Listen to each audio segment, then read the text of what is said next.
السلام علیکم ورحمۃ اللہ وبرکاتہ۔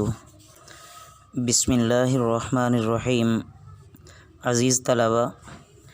بیشتی زیور کے آج کے سبق میں ہم مسئلہ نمبر 11 شروع کریں گے۔ زکوٰۃ کے ادا کرنے کا بیان چل رہا تھا، اس کا مسئلہ نمبر 11 دیکھیے۔ اس میں یہ بیان فرمایا گیا ہے کہ ایک آدمی ہے، وہ غریب ہے، اس پر ایک دوسرے آدمی کا 10 روپے قرضہ ہے، اور جس کا 10 روپے قرضہ ہے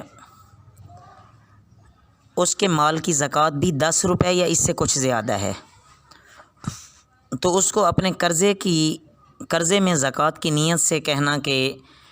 زکوٰۃ میں وہ یہ نیت کر لے کہ اس کو قرضہ میں نے معاف کر دیا تو یہ زکوٰۃ ادا نہیں ہوگی، البتہ اس کو 10 روپے زکوٰۃ کی نیت سے دے دو تو زکوٰۃ ادا ہوگی، اور یہی روپے اپنے قرضے میں اس سے لے لینا درست ہیں، کہ محض اس کو یہ نیت کر لینا کہ جو 10 روپے میں نے اس غریب آدمی سے قرضہ لینا ہے میں اس کو زکوٰۃ میں دیتا ہوں، تو ایسا ہرگز نہیں ہوگا۔ مسئلہ نمبر 12۔ کسی کے پاس چاندی کا اتنا زیور موجود ہے کہ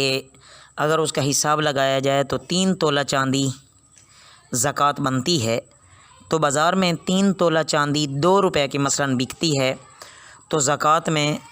2 روپے چاندی کے دے دینا یہ درست نہیں ہے، کیونکہ 2 روپے کا وزن 3 تولے نہیں ہوتا، اور چاندی کی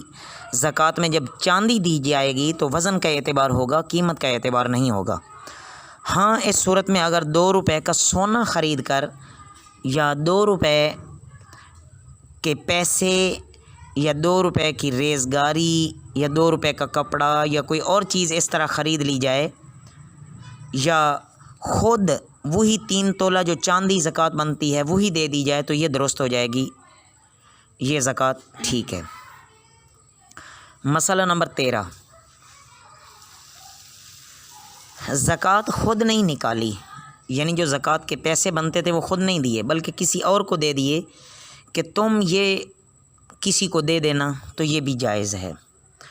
اب وہ شخص دیتے وقت اگر زکوٰۃ کی نیت نہ بھی کرے تو تب بھی زکوٰۃ ادا ہو جائے گی، کیونکہ جس کی اصل زکوٰۃ بنتی تھی اس نے تو نیت کر لی ہے نا۔ مسئلہ نمبر 14۔ کسی غریب کو 2 روپے دیے لیکن اس نے بعین ہی وہی 2 روپے، یہاں یہ مسئلہ بیان کیا جا رہا ہے کہ کسی کو آپ نے 2 روپے دیے یا کچھ پیسے دیے یا کچھ روپے دیے کہ یہ فلاں کو دے دینا، لیکن اس نے بعین ہی وہی پیسے فقیر کو نہیں دیے جو تم نے دیے تھے، بلکہ اپنے پاس سے اس نے وہ دے دیے تمہاری طرف سے، اور یہ خیال کیا کہ وہ روپے میں لے لوں گا، تب بھی زکوٰۃ ادا ہو جائے گی، بشرطے کہ تمہارے روپے اس کے پاس موجود ہونے چاہئیں۔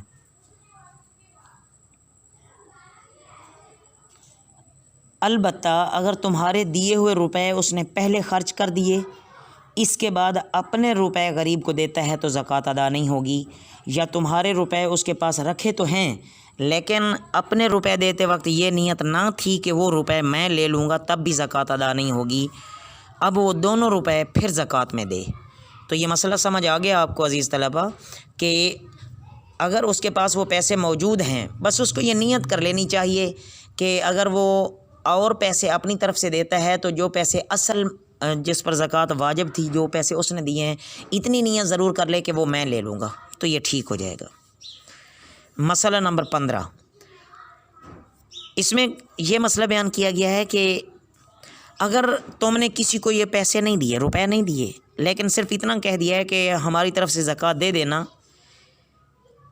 تو اس نے تمہاری طرف سے اگر زکوٰۃ دے دی ہے تو وہ ادا ہو جائے گی، اور جتنا اس نے تمہاری طرف سے دیا ہے اب وہ تم سے لے لے، تو یہ جائز ہے۔ مسئلہ نمبر 16۔ اگر تم نے کسی سے کچھ نہیں کہا، اس نے تمہاری اجازت کے بغیر ہی زکوٰۃ دے دی ہے تو یہ زکوٰۃ ادا نہیں ہوگی۔ اگر تم کو منظور بھی ہے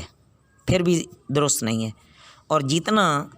تمہاری طرف سے اس نے دیا ہے تم سے اس کو وصول کرنے کا حق بھی نہیں ہے، کیونکہ جب آپ نے کہا ہی نہیں۔ مسئلہ نمبر 17۔ تم نے ایک شخص کو اپنی زکوٰۃ دینے کے لیے 2 روپے دیے تھے کہ میری طرف سے یہ زکوٰۃ ادا کر دینا، اس کو اختیار ہے چاہے خود کسی غریب کو دے دے یا کسی اور کے سپرد کر دے کہ تم یہ روپے زکوٰۃ میں دے دینا، اور نام کا بتلانا ضروری نہیں ہے کہ فلاں کی طرف سے یہ زکوٰۃ دینا، اور وہ شخص وہ روپیہ اپنے کسی رشتہ دار یا ماں باپ کو غریب کو دیکھ کر دے دے تو بھی یہ درست ہے، لیکن اگر وہ خود غریب ہو تو اپنے آپ ہی لے لینا یہ درست نہیں ہے۔ البتہ اگر تم نے یہ کہہ دیا کہ جو چاہے کرو اور جسے چاہے دے دو، تو پھر اگر وہ خود غریب ہے اور اپنے لیے بھی وہ رکھنا چاہے تو خود بھی رکھ سکتا ہے۔ اس کے بعد عزیز طلبہ آگے باب نمبر 16 بیان ہو رہا ہے، پیداوار کی زکوٰۃ کا بیان، کہ جو فصلوں کی زکوٰۃ وغیرہ ہوتی ہے یا وہ کیا طریقہ کار ہوتا ہے کیا نہیں ہوتا، اس کا بیان آ رہا ہے، توجہ کیجیے۔ مسئلہ نمبر 1،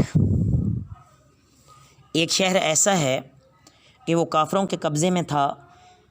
مسلمانوں نے وہاں حملہ کیا اور جنگ ہوئی، جس کے بعد وہ کافروں سے چھین لیا،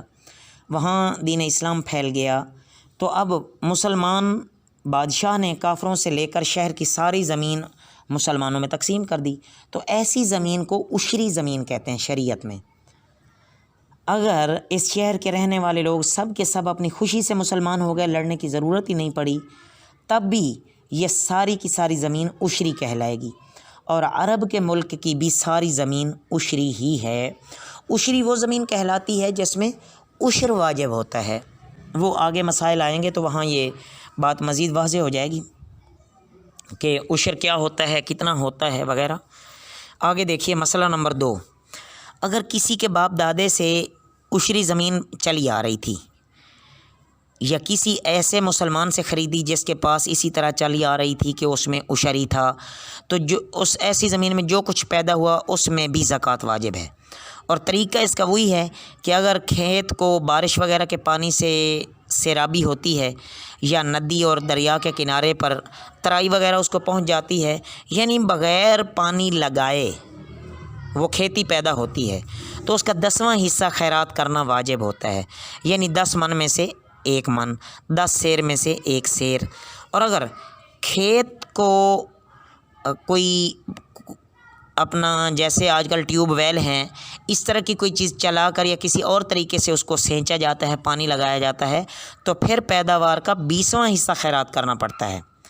یعنی 20 من میں سے 1 من اور 20 سیر میں سے 1 سیر۔ اور یہی حکم باغ کا بھی ہے کہ ایسی زمین میں کتنی ہی تھوڑی چیز پیدا ہو، بہرحال یہ صدقہ خیرات کرنا واجب ہوتا ہے، کم ہونا یا زیادہ ہونا اس سے کوئی فرق نہیں پڑتا۔ ابھی یہ مسائل جاری ہیں تو ان مسائل کو آپ اچھی طرح یاد کر لیں۔ وما علینا الا البلاغ المبین۔